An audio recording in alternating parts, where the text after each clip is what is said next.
안녕하십니까. 전북대학교 정치외교학과의 박성용입니다. 이번 시간에는 1990년대 한국의 정치와 경제에 대해서 살펴보겠습니다. 국제적으로는 소련이 붕괴되면서 이데올로기를 중심으로 대립하던 냉전 체제가 실질적으로 붕괴됩니다. 이를 통해 1990년대에는 미국의 패권이 영향을 미치는 단극 체제가 형성됩니다. 경제적으로는 미국의 경제 부활과 1980년대까지 세계 경제를 이끌던 일본 및 독일의 경제가 상대적 쇠퇴에 빠지게 됩니다. 이 시기 한국에서는 김영삼 정부가 들어서면서 개혁적인 정치를 추진합니다. 다만 IMF 구제금융 사태라는 어려움에 직면한 시기이기도 합니다. 뒤이은 김대중 정부는 한국 경제를 다시금 활성화시키는 노력을 전개합니다. 또한 이전 정부들의 대북 정책과 다른 평화와 포용 중심의 대북 정책을 전개합니다. 따라서 이 시기 김영삼 및 김대중 정부의 정치적 변화와 특징에 대해서 살펴보도록 하겠습니다. 경제적으로는 김영삼 정부 시절 세계화를 표방하며 개방화와 자유화를 가속화했으나 IMF 구제금융 상황에 직면하게 됩니다. 이에 1990년대 추진되었던 경제정책과 세계화를 살펴보고 당시 한국 경제가 당면한 문제와 IMF 구제금융에 대해 살펴보고자 합니다.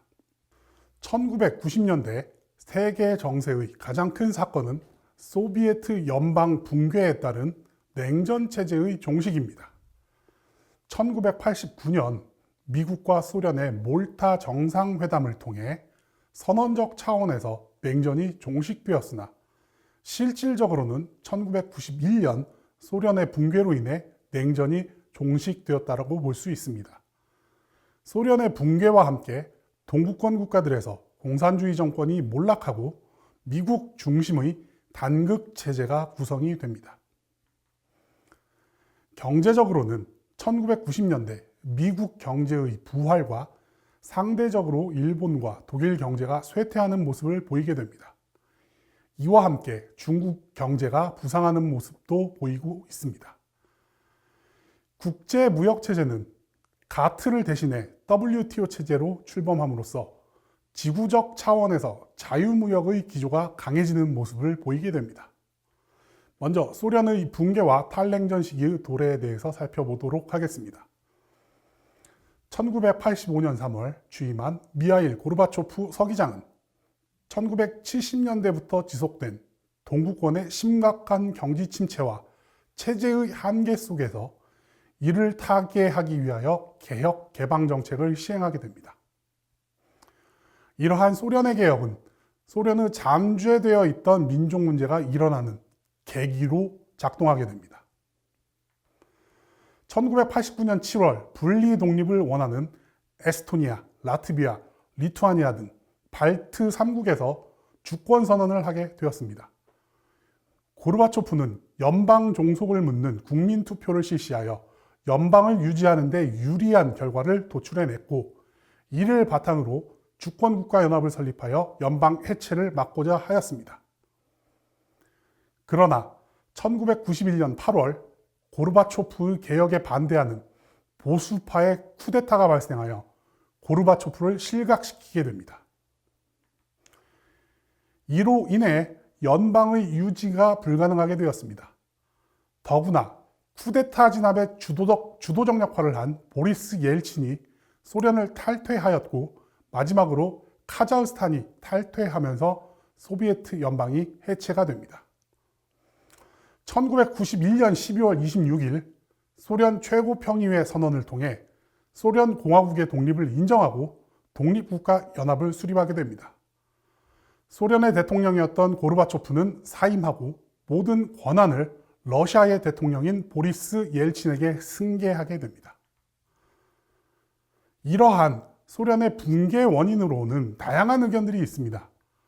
경제적 침체, 이데올로기의 한계와 사회주의에 대한 실망, 당의 독점과 부패, 민족주의, 고르바초프의 개혁, 개방정책, 미국의 군사, 외교, 경제적 봉쇄 정책 등이 소련 붕괴의 원인으로 얘기는 되고 있습니다만, 아직까지는 무엇이 소련의 붕괴를 직접적으로 촉발했는지에 대해서는 합의된 의견은 없습니다.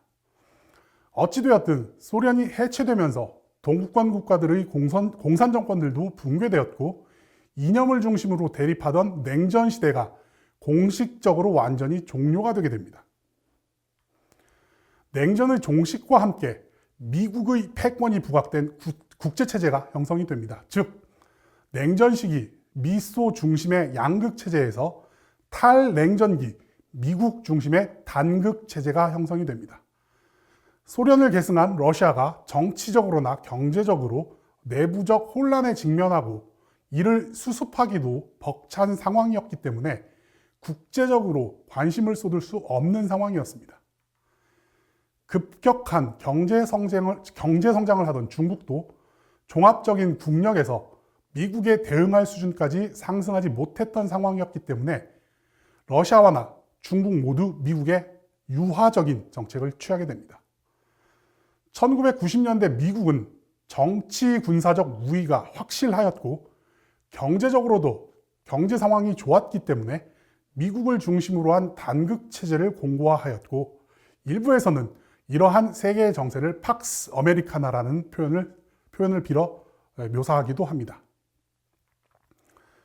탈냉전 시기, 탈이념적 시대로 돌입하였고, 자국의 이해관계에 따라 협력과 상호 의존이 증가하게 됩니다. 그리고 군사적이고 이념적인 요인보다는 경제적 요인이 부각되기 시작합니다.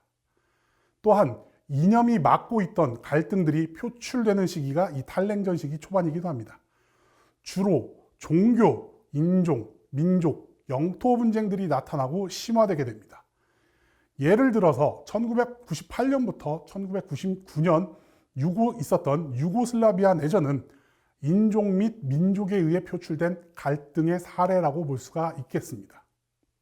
탈냉전기 초반, 즉 1990년대 세계 경제에 대해서 살펴보면 특징적인 것 중에 하나가 미국의 경제가 회복되는 모습을 보인다는 것입니다.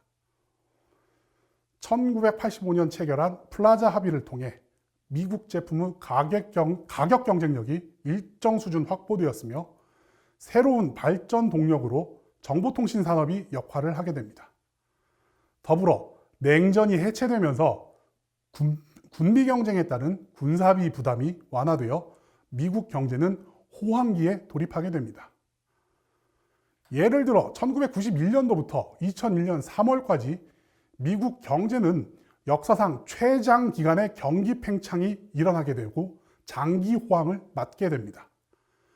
1990년대 후반에 이르러 성장률, 실업률, 인플레이션, 재정 흑자 등의 지표가 매우 양호하면서 경제적으로도 안정성이 매우 높았던 시기입니다. 다만 미국의 무역 적자는 지속되었다는 문제점도 존재합니다. 상대적으로 일본과 독일은 경제적 쇠퇴를 맞이하게 됩니다. 일본은 1980년대 후반까지 가파른 경제 성장이 지속되었고 부동산 경기가 초호황을 누리면서 버블 경제가 형성이 됩니다. 그러나 1990년대 초 버블 경제가 소멸되기 시작하면서 자산 가치가 하락하고 소비가 위축되면서 기업 및 금융기관이 도산하는 등 장기 침체로 접어들게 됩니다. 2016년까지도 0에서 2%대 경제 성장을 지속하면서 일본의 경제를 잃어버린 20년이라고 표현할 정도로 침체가 지속이 되게 되고요. 이러한 일본의 장기 침체의 시작이 바로 이 1990년대 초라고 볼 수 있습니다. 서독과 동독은 1990년 하나의 독일로 통일되면서 일시적으로 경제적인 어려움에 직면을 하게 됩니다.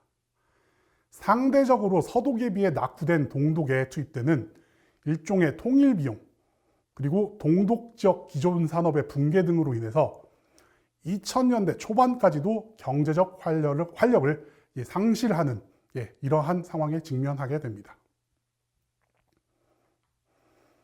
세계 경제 측면에서는 1995년 WTO 체제의 출범이 자유무역 기조를 확장시키는 계기가 됩니다.